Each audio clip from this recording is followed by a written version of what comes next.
नूरा बीबी नमाज पढ़ने लगी थी लेकिन पानी नहीं आ रहा था। वो बहुत परेशान हुई कि नमाज कैसे पढ़ूं। अगर पानी ना आया तो नमाज रह जाएगी। वो अभी इसी कश्मकश में मुब्तला थी कि क्या करें। इतनी देर में नूरा बीबी के सामने खाली टब था।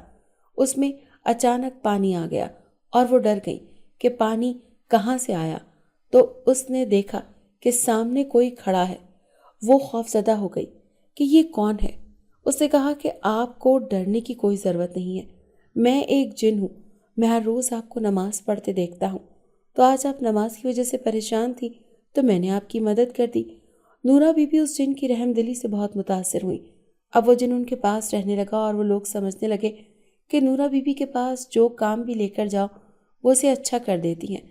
इस तरह दिन गुजरते गए। एक दिन नूरा बीबी का इंतकाल हो गया, लेकिन जैसे ही उनकी मैयत को दफनाने लगे तो अगला मंजर लोगों का दिल दहला गया।